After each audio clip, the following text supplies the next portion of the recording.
Súmula nova do STJ sobre processo administrativo disciplinar.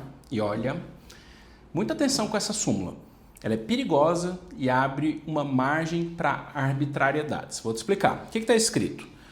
Súmula 672 do STJ fala o seguinte: a alteração da capitulação legal da conduta do servidor por si só, atenção a esse por si só, não enseja a nulidade do processo administrativo disciplinar. Pessoal, mais uma vez o judiciário evitando julgar processos administrativos disciplinares. Já falei muito sobre isso no vídeo sobre a súmula 665 de dezembro de 2023.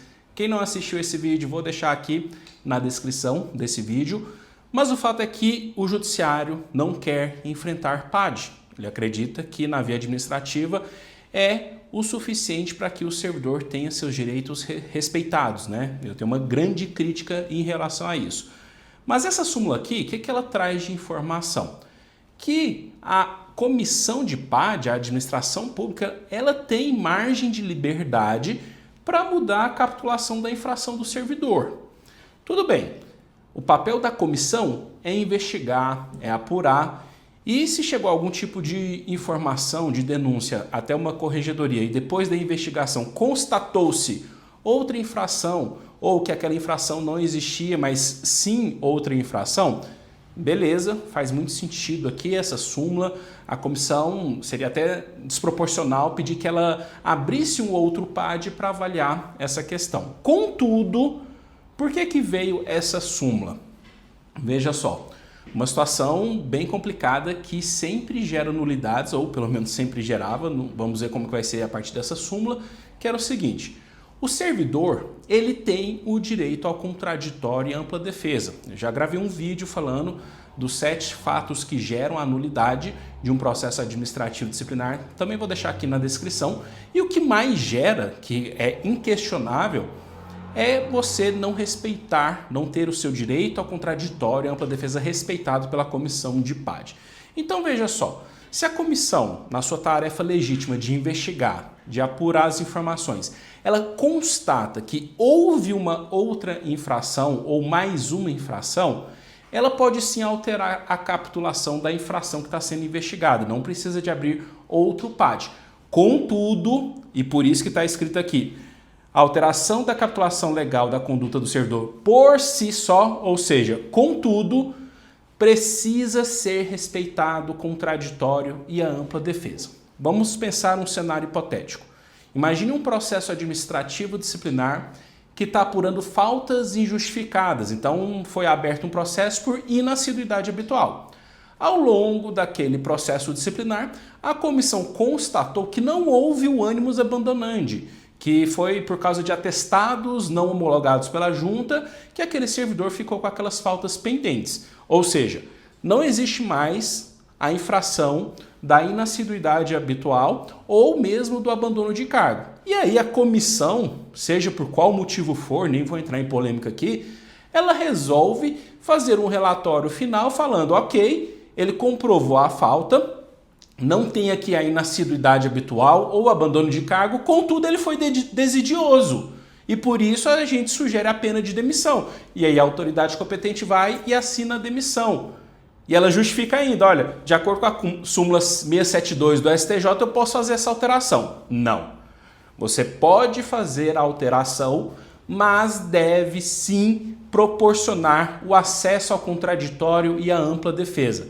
Então, num caso hipotético como esse, a comissão ela poderia fazer um relatório final desenquadrando em inassiduidade habitual e oportunizando a defesa em relação aos fatos ligados à suposta desídia.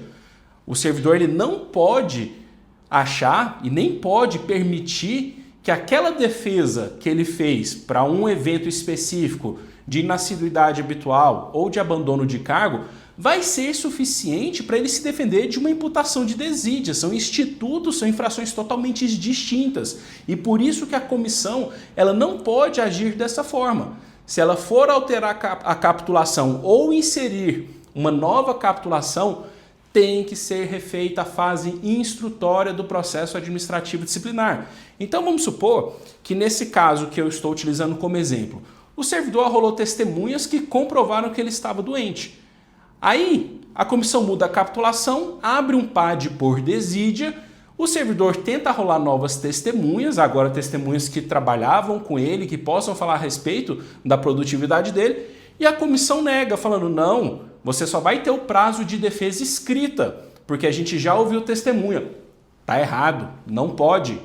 Porque as testemunhas que foram ouvidas pela comissão, elas falaram de um tema específico, qual seja as faltas, as ausências daquele servidor porque ele estava doente.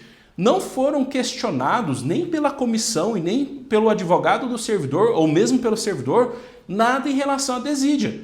Então, nesse caso, há um ferimento muito grave ao direito ao contraditório e ampla defesa. Tenho muitas ressalvas em relação a essa súmula.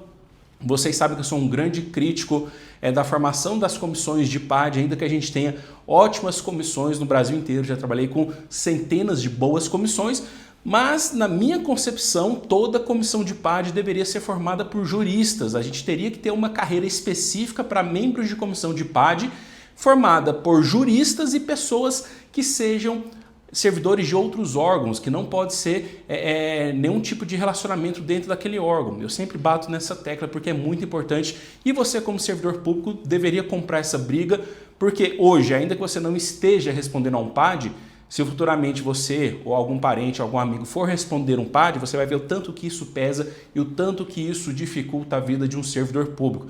E cada vez mais o STJ vem sumulando entendimentos para não mexer em PAD, pessoal. Então a via administrativa ela é importantíssima, a defesa estratégica é importantíssima e muito cuidado com essa alteração de capitulação. Não aceitem arbitrariedades, fiquem espertos. Mudou a capitulação, faz instrutório de novo, direito ao contraditório, direito à ampla defesa, não foi respeitado, aciona o judiciário, impetra o mandado de segurança, mas não deixa passar batido. Porque se passar batido, chegar no judiciário, ver que foi oportunizada alguma coisa, abriu o prazo de defesa aqui, mas você não impugnou que não teve como arrolar novas testemunhas, o juiz vai falar que isso daí é controle de mérito, ele não vai entrar nesse mérito, corre esse risco, infelizmente. Então, todo cuidado em relação a essa súmula é pouco. Lembre-se, você precisa se defender e ter o acesso às provas. A ampla defesa, o nome por si só se explica, ampla defesa e contraditório de tudo que está sendo imputado a você no âmbito do processo administrativo disciplinar.